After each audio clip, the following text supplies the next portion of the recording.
Hello guys, good morning. Nandiyan na yung snack namin guys, dumating na.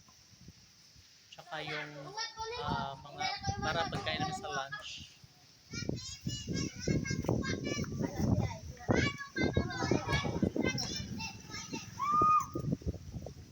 What's that?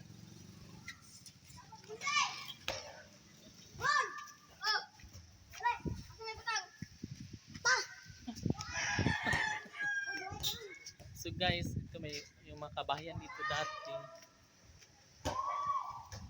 naubos nung landslide. Pati mga kapitbahay ko naubos. Ikaw ba mo ya?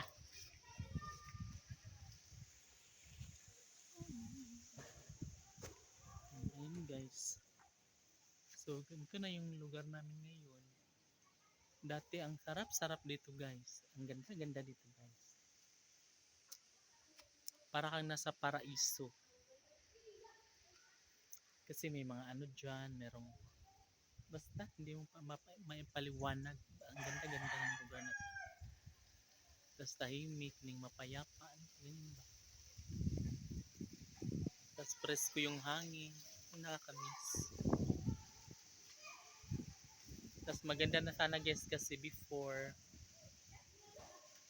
tapos na lahat ng daan, sementado na lahat.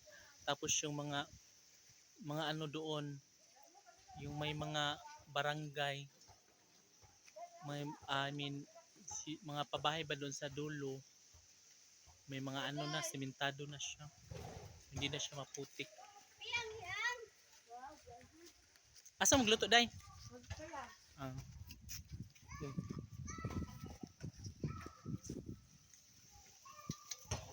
Yan, syempre.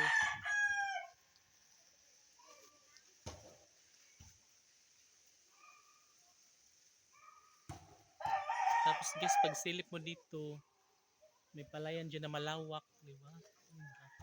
Tapos dito kabahayan. Tapos sa taas doon sa may bandang bukid, kabahayan din. Ngayon wala na. Di ba?